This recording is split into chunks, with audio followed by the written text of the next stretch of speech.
Before I get to the medical pro in studio, I do have to mention another medical pro. I wanted to mention our friend Dr. Christine Pickup at Mount Harrison Audiology in Rupert. Dr. Pickup, by the way, is the only independently owned, what you'd call hearing health center in southern Idaho, and she has been working for many, many years over in the Mini-Cassia really region. And one reason you might actually choose her office is because of trust. As a certified audiologist and independent business owner, Dr. Pickup will never use deceptive advertising to sell a hearing aid. No bait and switch, no seeking participants to try a type of aid. At Mount Harrison Audiology, you'll be offered your choice of brands and a recommendation based on your goals. Local and independent, you can trust Dr. Pickup with your hearing and your budget. Call to schedule your appointment today, 208-312-0957. I wanted to point out her office is not assembly line medicine, and neither might be your pronunciation, is Trip Family Medicine in Twin Falls. It is dedicated to working with families and then that personal care as well. And by the way, Russell Singleton is one of those medical pros, a physician assistant, joining us in studio this morning from Dr. Tripp's office. A quick point to be made about this. When they come into family medicine, this is where it all starts because you're looking over people. So if they need to see somebody, a heart specialist, they start with you. Or if they need to hear a hearing specialist, they start with you. Or if they need a vision specialist or a throat specialist, everything starts in family medicine. Yeah, absolutely.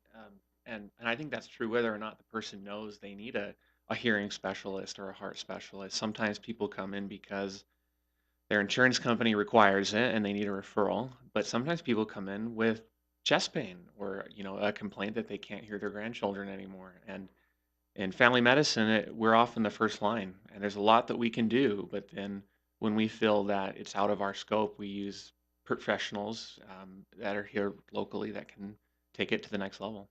We wanted to point out as well that this situation in Texas reflects on an area of medicine because even in family medicine, you're dealing with broken bones and you're dealing with sometimes puncture wounds and the like. But what they're going through in a disaster, any disaster area, usually is that multiplied by 1,000 times. Absolutely. I think it has a lot to do with preparation too. And in fact, what I wanted to do today was talk a little bit about preparation. We had a similar discussion, Bill, back in January when those earthquakes hit central Italy, and we talked a couple times about disaster medicine, disaster relief, how things might occur in such a situation. So now, 8 or 9 months later, what have you done about it? Are you prepared? So I've got a list of items that you might want to have either in some type of a disaster kit or a go bag. And we're going to check these off one by one and we can talk about them as we go and why they're important. But keep a mental list in your mind. Do you have these things? Are you ready as far as these individual items go? What do you need to do to get there? I was going to say for most people who, in this situation in Texas, they had so little warning. A lot of them, I saw them just walking through the wasty water with a plastic garbage bag with whatever they could grab, usually just a change of clothes and maybe a loaf of bread. But if you have something already prepared that you can quickly pull off a shelf and take with you or out of the pantry, which is really what you should have in place. Absolutely, absolutely. So, to get started, I want you to imagine that you're at wherever you're at, and you're listening to the radio just like this, and you hear something along the lines of "Attention, attention! This is the emergency broadcast Mhm. system." There is a natural disaster in your area, or it could be maybe civil unrest, violent protest, wildfire, anything. But the voice will go on to say you are ordered to evacuate. What do you do? Are you driving to work right now? Are you at work? Are you at home? Do you know where your family's at? Do you know how to get a hold of them? What is your next step? So let's start going down this list and maybe talk a little bit about each one. But the first thing that you're going to want to have available to you, either at home or maybe in your vehicle or wherever it's convenient, is water. So, Bill, if I asked you how much water you think you would need to have on hand in the case of, I don't know, let's say a civil unrest where you simply can't get to the grocery store, you can't get out of town because of protests. How much water do you think you need to have on hand? Does that mean I don't have to shower? That's a good question, actually. That Because I is, would say 100 gallons would get you through a couple of weeks if you weren't bathing or showering. Well, that's a great point. We need water not only to drink, but we need it for cleaning. We need it for sanitation. So one of the general recommendations is about a gallon per person per day. You mentioned 100 gallons. That's a lot of water. That's great to have. In fact, my family has about 150 gallons. We bought some large 55-gallon drums. It's made out of some type of food grade plastic. We bought some hand pumps to go with it, and they're full of water. We change it out every 6 months to a year to keep it fresh. But we've also got several of those 7-gallon camping jugs in our crawl space under the house that are all full of water. So I think altogether we have about 150 gallons. We have to take a short break. We'll get back to this. I do remember I took a course one time where you take the 2 liter bottles and how you can purify the water in there and seal it and store it for a long period of time. And I used to have a closet filled with those. I just don't have the space any longer, but it's not a bad idea. We've got more coming up with Russell Singleton, a physician assistant from Trip Family Medicine, right here in Twin Falls. We're at 70. It's 840 on News Radio 1310, KLIX, and News Radio 1310.com. Our studio guest is a physician assistant at Trip Family Medicine in Twin Falls, Russell Singleton, joining us this morning. Better health with Trip Family Medicine. And I'd like you to remember the slogan, life's too short not to feel good. Russell, for people who actually would like to get in touch with you or one of your coworkers at the office, how do they go about doing that? 933-4400. Give us a call. Talk to one of our lovely front desk ladies, and they'll probably get you scheduled for the same day if you call early enough. And if it's not the same day, it'll be soon. And you're on Facebook and also a website. Yeah, tripfamilymedicine.com, and make sure that's TRIPP familymedicine.com. And I do want to point out if you'd like to reach Russell today, 736, well, let me say 208 736 0300. That's an old habit, and we've got to add that prefix 208 736 0300. Although I think most of you already know that. We were talking about people being prepared in case of a serious emergency, and we were discussing just water and things like that they'd have to have, and just water alone. And you got to get beyond that. You got to think, okay, what do I eat, and how do maybe I cook? And there are people who can direct you to a store where you can go in and you can say, all right, I need sterno and I need this and this. But after a while, you better have a long checklist of things you've got available. Yeah, and it is all about preparation. When the need comes, the time for preparation is past. Now, I'm not the type of individual that thinks you should allow your life to revolve around this. That's not at all what we're talking about today. We're talking about really basic preparation. We're talking about what maybe tens of thousands of people in Houston could have done to be a little better off. This isn't to say that they wouldn't still be in harm's way and they wouldn't still be suffering in a terrible disaster, but they wouldn't be walking down the sidewalk in waist deep water with a garbage bag full of, just whatever they could find. And that's what we want to avoid. We should point out too as well, a lot of these people, if they're taking medications, that's the other thing. You have to go to a shelter or another city to stay, and you don't have your prescriptions with you. You're going to be in rough shape. Yeah, so that is on our list. Absolutely. Do you have essential medications? Do you at least know where they're at? Are they all in one place? Could you collect them quickly if you needed to? Because remember, you've been given 15 minutes to evacuate, Hmm. and protests are coming, wildfires are coming. You don't have time to search the house. You don't have time to go to the pharmacy and get a refill.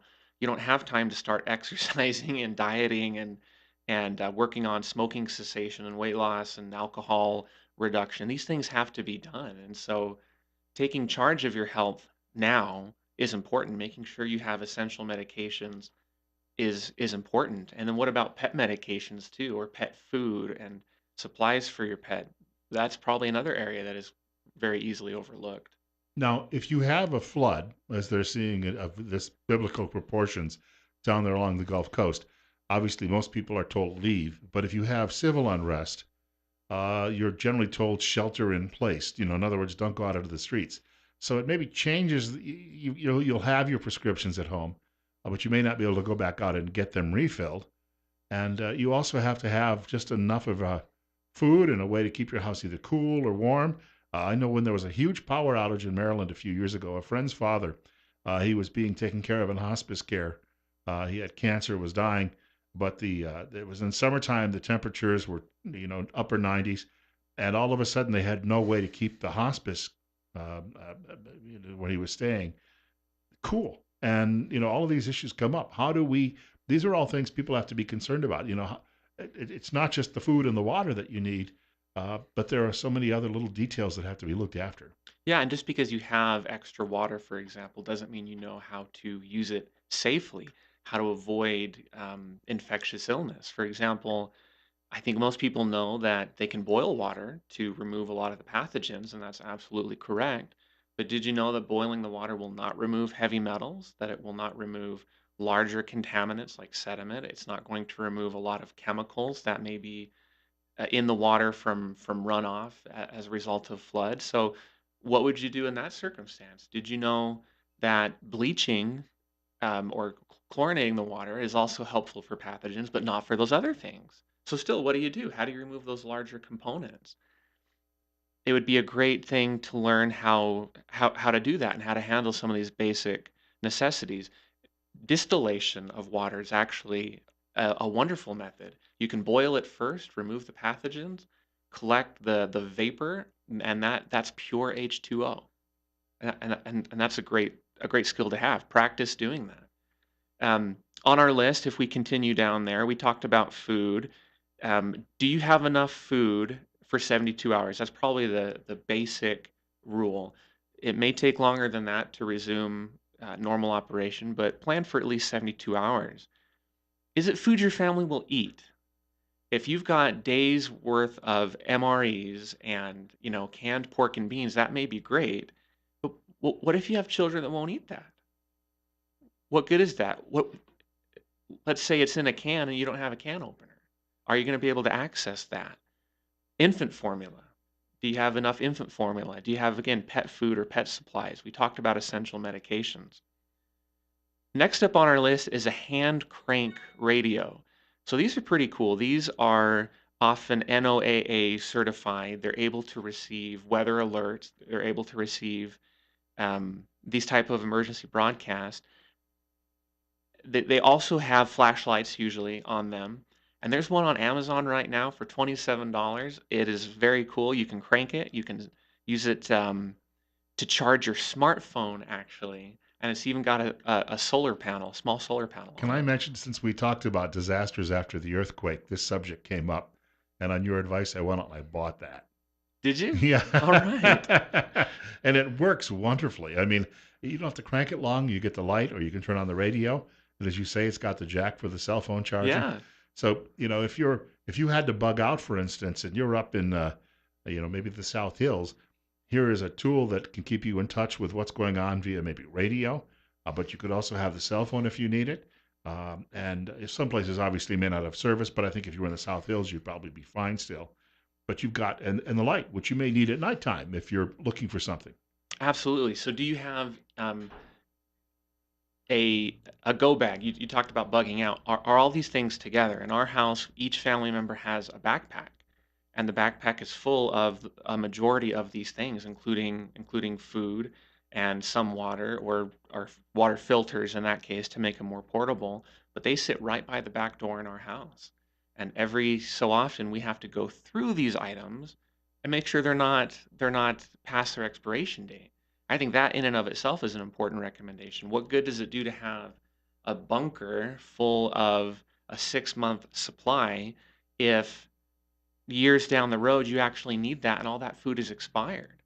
Not everything's going to have a 30-year shelf life. And even if it does, have you used it within 30 years? Are you rotating it? I think that's another really important facet of food storage and preparation. It's got to be food your family will eat, and then you got to rotate it. You got to go through it.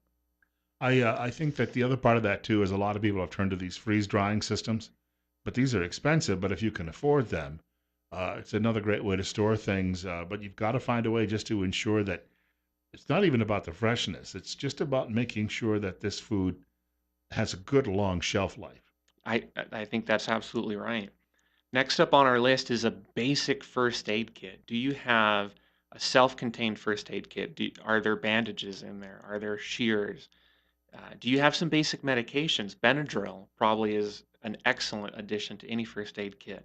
You'll want some pain relievers, ibuprofen. Remember, if you have kids, you need to have special infant or child concentrations of these painkillers. Topical burn or itch creams like hydrocortisone cream or Benadryl also makes a cream. That's an excellent addition. Do you have a whistle in your 72-hour kit or in your go bag? Do you have a dust mask in the case of an earthquake or other weather-related natural disasters? Do you have something to filter out some of that contaminant? Shelter is important, and we haven't really talked about that so far. Food and water are obvious, but basic shelter is right up at the top of the list, right? A great simple idea to protect yourself at least from wind and rain is a roll of plastic sheeting and duct tape. You can filter out a lot of contaminants that way, and you can give yourself some basic protection against the elements and actually retain some heat as well. Would you recommend one of these pop-up tents too? I mean, I've seen these advertised, and one of my coworkers said you just throw them down and they pop up on their own.